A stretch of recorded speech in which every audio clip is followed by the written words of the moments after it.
sample yata yan sa graduation, kung magkano babayaran sa graduation pay, saka bigayan yata ng card.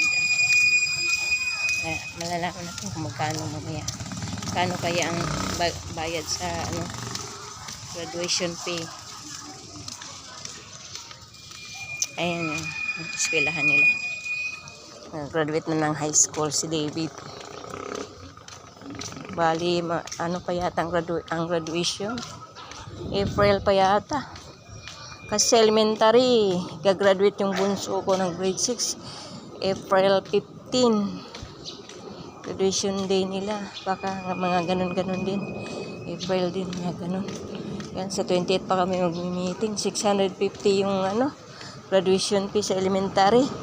Ito sa high school, di ko alam kung magkano ang graduation fee nila. Malalaman mamaya yan sa pagmimitingan. May meeting mamaya. Ang aga-aga. Good morning sa inyong lahat yan, mga friends ko dyan, mga sisis, mga followers, mga endanger ko dyan, relative, lahat ng mga kamag-anak ko dyan sa Mindanao, dito sa Manila o saan-saan man sa Pilipinas. Magandang umaga sa inyong lahat. Dito tayo ngayon sa Muson High School. Atin tayo ng meeting. Meeting di Abansi. Ay, hindi meeting di Abansi ito. Hindi tungkol sa eleksyon. Graduate ng high school yung pangalawa ko. Magmi-meeting ngayon.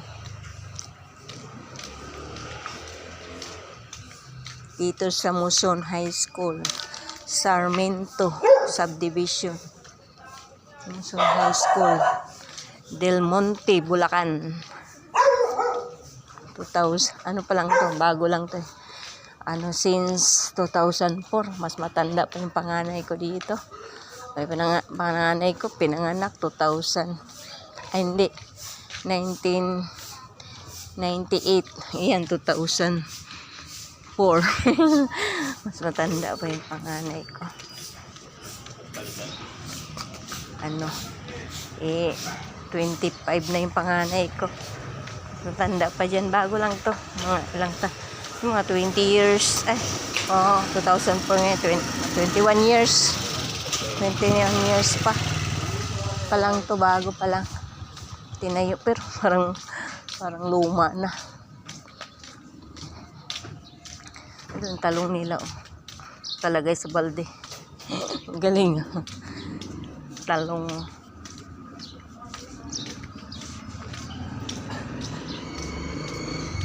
Tayo, entrance. Pasok tayo dito sa entrance.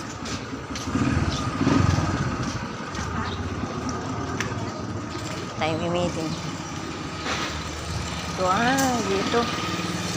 Meeting tayo. Bigayan ng card din. Welcome.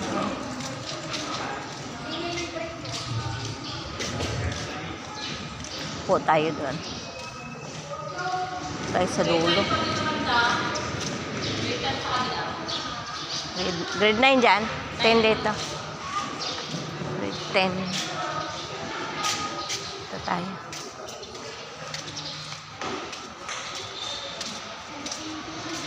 Ano lang.